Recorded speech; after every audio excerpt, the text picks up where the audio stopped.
ಶಿರಹಟ್ಟಿ ಗದಗ ಜಿಲ್ಲೆಯ ಶಿರಹಟ್ಟಿ ತಾಲೂಕು ಆಡಳಿತದಿಂದ ಪಟ್ಟಣದ ತಾಲೂಕು ಕ್ರೀಡಾಂಗಣದಲ್ಲಿ 76ನೇ ಗಣರಾಜ್ಯೋತ್ಸವದ ಧ್ವಜಾರೋಹಣ ತಹಶೀಲ್ದಾರ್ ಅನಿಲ್ ಬಡಿಗೇರ್ ನೆರವೇರಿಸಿದರು. 76ನೇ ಗಣರಾಜ್ಯೋತ್ಸವದ ಧ್ವಜಾರೋಹಣ ಕಾರ್ಯಕ್ರಮ ಉದ್ದೇಶಿಸಿ ಶಾಸಕ ಚಂದ್ರು ಲಮಾಣಿ ಮಾತನಾಡಿ, ನಮಗೆ ಸ್ವಾತಂತ್ರ್ಯೋತ್ಸವ ಎಷ್ಟು ಮುಖ್ಯವೋ ಗಣರಾಜ್ಯೋತ್ಸವವೂ ಅಷ್ಟೇ ಮುಖ್ಯ. ನಮ್ಮಷ್ಟಕ್ಕೆ ನಾವೇ ಗಣರಾಜ್ಯವನ್ನ ಒಪ್ಪಿಕೊಂಡಿದ್ದೇವೆ. ಡಾಕ್ಟರ್ ಬಾಬಾ ಸಾಹೇಬ್ ಅಂಬೇಡ್ಕರ್ ಅವರು ಕೊಟ್ಟಿರುವ ಸಂವಿಧಾನ ನಮಗೆಲ್ಲ ಮಾರ್ಗದರ್ಶನ ಮಾಡುತ್ತಿದೆ. ಭಾರತದಲ್ಲಿ ಪ್ರಜಾಪ್ರಭುತ್ವ ಗಟ್ಟಿಯಾಗಿ ಉಳಿಯಲು ಡಾಕ್ಟರ್ ಬಾಬಾ ಸಾಹೇಬ್ ಅಂಬೇಡ್ಕರ್ ಕೊಟ್ಟಿರುವ ಸಂವಿಧಾನ ಕಾರಣ ಎಂದು ಹೇಳಿದರು.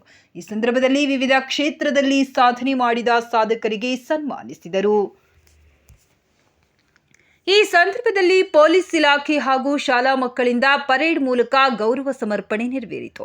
ಈ ಸಮಾರಂಭದಲ್ಲಿ ತಾಲೂಕು ದಂಡಾಧಿಕಾರಿಗಳು ಅನಿಲ್ ಬಡಿಗೇರ್, ಸಿಪಿಐ ನಾಗರಾಜ್ ಮಾಡಳ್ಳಿ, ಪಿಎಸ್ಐ ಚೆನ್ನಯ್ಯ ದೇವರ, ತಾಲೂಕು ಕಾರ್ಯನಿರ್ವಾಹಕ ಅಧಿಕಾರಿಗಳಾದ ಶಿವಾನಂದ ಕಲ್ಮನಿ, ಕ್ಷೇತ್ರ ಶಿಕ್ಷಣಾಧಿಕಾರಿಗಳಾದ ನಾಣಕಿ ನಾಯ್ಕ, ಪಟ್ಟಣ ಪಂಚಾಯಿತಿ ಮುಖ್ಯಾಧಿಕಾರಿ ಸಿದ್ದರಾಯ ಕಟ್ಟಿಮಣಿ, ಅಧಿಕಾರಿಗಳು, ಊರಿನ ಗುರು ಹಿರಿಯರು, ಮುಖಂಡರು, ಪಟ್ಟಣ ಪಂಚಾಯಿತಿ ಸದಸ್ಯರು, ಪದಾಧಿಕಾರಿಗಳು, ಸ್ಥಳೀಯ ಜನಪ್ರತಿನಿಧಿಗಳು, ಅನೇಕ ಗಣ್ಯಮಾನ್ಯರು, ವಿದ್ಯಾರ್ಥಿಗಳು ಉಪಸ್ಥಿತರಿದ್ದರು.